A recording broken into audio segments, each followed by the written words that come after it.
안녕하세요. 지식창고입니다. 세계의 로맨스를 말함에 있어 아마 비극적 사랑의 결말을 맺는 로미오와 줄리엣을 모르는 사람은 없을 겁니다.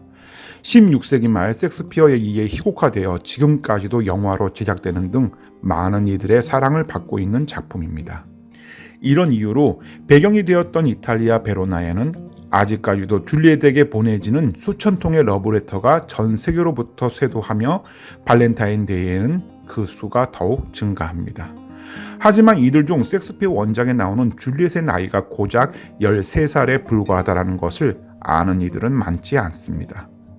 혹시나 줄리엣의 나이에 대해 의아해하시는 분들을 위하여 원작에 있는 내용을 소개하자면 1막 3장에서 줄리엣의 어머니인 케플러 부인은 유모에게 줄리엣을 불러오도록 하여 함께 결혼에 대한 이야기를 꺼내면서 그녀의 나이에 대해 소개하는 장면이 등장합니다. 유모도 알다시피 내 딸은 아직 어려. 그녀는 14살도 안 되었어. 네, 그녀는 14살이 안 되었죠. 라마스일까지 얼마나 남았죠? 2주하고 며칠이 남았지. 라마스 2부가 되면 그녀는 14살이 될 거예요. 줄리엣, 간단히 말하면 페리스 백작이 너를 신부로 맞이하고 싶어해. 어떻게 생각하니? 너는 그분을 사랑할 수 있겠니? 오늘 밤 너는 우리의 연애에서 그를 보게 될 거야. 그리고 이날 밤 무도회에서 만난 로미오와 줄리엣은 첫눈에 반하여 키스를 나누고 다음날 로렌스 신부의 도움으로 비밀리에 결혼식을 올린 후 함께 밤을 지새웁니다. 극중 시대 배경인 중세 이탈리아에서는 줄리엣 또래의 어린 나이에 결혼을 한 사람들이 많다는 것을 줄리엣의 어머니인 케플러 부인의 말에서도 알 수 있듯이 당시에는 전혀 문제가 되지 않았습니다.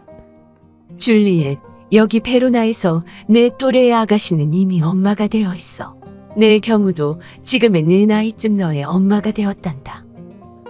여담으로 중세에는 사람들의 평균 수명이 30세 전후라 어린 나이에 조혼을 하는 풍습이 있다고 알려졌지만 사실은 그 반대입니다.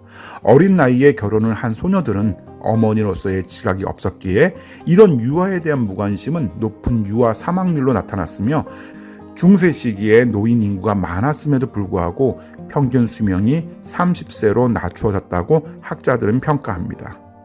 비록 부유층에서는 이런 사태를 막기 위해 아이를 돌보는 유모를 고용할 수 있었지만 하층민에게는 어려운 일이었기에 중세 초기의 영아 사망률은 45%에 이르렀으며 이런 현상은 섹스피어가 로미오와 줄리엣을 작성한 시기로 알려진 16세기에도 지속되어 전체 아동의 3분의 1이 5번째 생일을 맞이하기도 전에 사망하게 됩니다.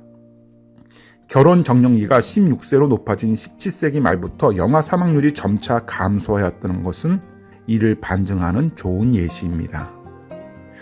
그러나 극중에 등장하는 어린 줄리엣과의 사랑 이야기가 작금의 현실에도 통할까요?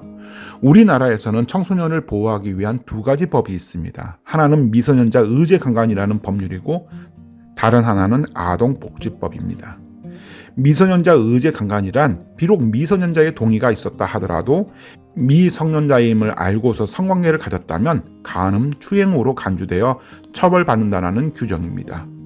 이 법률에 의하면 미성년자의 나이를 만 16세로 규정하고 있으며 아동복지법에서는 아동은 만 18세 미만으로 규정하고 있습니다.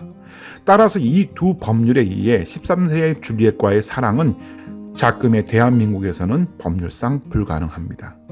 하지만 이 법률들 모두 가해자를 성인으로 규정하고 있습니다. 우리나라 민법상 성인의 나이는 만 19세입니다. 따라서 로미오에 해당하는 자가 성인이 아니라면 강압에 의한 행위를 제외하고 처벌받지 않습니다. 청소년 간의 자발적인 성관계를 규제하는 것에는 많은 논란의 소지가 있을 수 있습니다. 이러하기에 우리나라에서는 고등학생에 해당하는 나이인 만 16세에서 만 19세까지는 성적 자기 결정권을 어느 정도 존중해주는 입장입니다. 하지만 미국의 경우에는 주별로 16세에서 18세까지 동의 연령이 다르긴 하지만 동의 연령 미만의 사람과 성관계를 맺는다는 것은 설령 15세의 동갑내기가 합의하에 성관계를 가지더라도 두 사람 모두 처벌받아 평생 성범죄자로 등록될 수 있습니다. 이런 극단적인 결과를 방지하기 위해 마련된 법이 바로 로미오와 줄리엣 법입니다.